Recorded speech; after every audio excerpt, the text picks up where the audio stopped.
चाहते क्या हैं?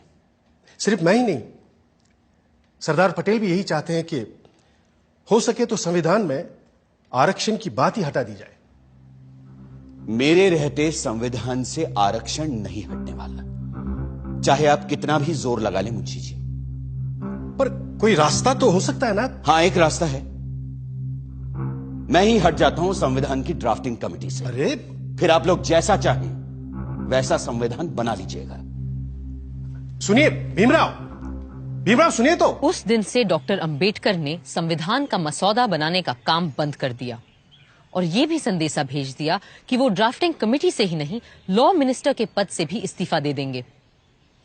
ऐसे गुणी, मेहनती और जिम्मेदार इंसान के जाने की आशंका से खलबली मच जाना लाजमी था। अब एक ही रास्ता सामने था और एक ही संकटमोचक।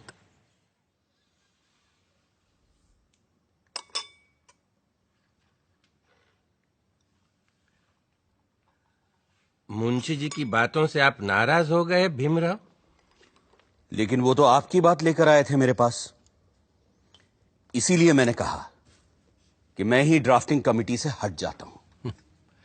आप तो जानते हैं, कांग्रेस क्या, पूरे भारत में दूसरा और कोई है ही नहीं जो हमारे संविधान को आकार दे सके। खुद बापू भी यही कहा करते थे। लेकिन आप उनकी बात मानते कहां हैं पटेल जी? गांधी जी पिछड़ों को रिजर्वेशन देने की मेरी तजवीज से सहमत थे। पंडित नेहरू ने तो खुद पंडित होते हुए भी यह कहा कि सदियों से हिंदुओं ने निरीह अछूतों और आदिम जातियों को बेबसी, दरिद्रता और अशिक्षा में रखा। फिर अगर हमें उन्हें सबके साथ बराबर लाना है तो हमें उन्हें स्पेशल ट्रीटमेंट देना ही होगा।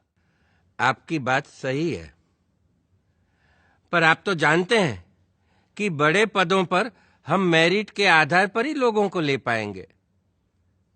तो फिर क्लर्कों की नौकरी के लिए इतना बड़ा जोखिम उठाना? जोखिम? मुझे तो इसमें कोई खतरा नजर नहीं आता। खतरा यह है कि अगर हमने एक विशेष वर्ग को आरक्षण दे दिया तो बाकी के लोग भी आरक्षण की मांग करेंगे और भारत भर में जातिवाद का यह जहर फैलता जाएगा। जहर तो हमने पिया है सदियों से और फिर भी हम जिंदा हैं। रीढ़ की हड्डी तोड़ डाली आप लोगों ने हमारी, फिर भी हम लोग खड़े हैं। अरे एक बार हमें अपने बराबर आने का मौका तो दीजिए पटेल जी, फिर देखिए कैसे हम आगे निकल जाते हैं। और यह काम बिना आरक्षण के नहीं होगा। अगर फिर भी मेरी बातें आपको जहरीली लग रही हैं तो मैंने अपना इस्तीफा तैयार रखा है, आप खुद लेते जाइएगा।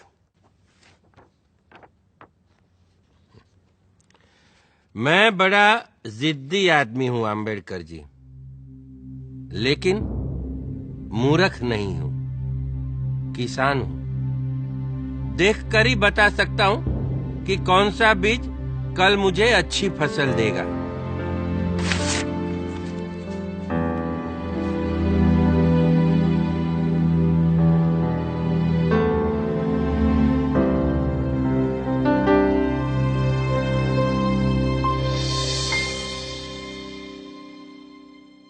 इस तरह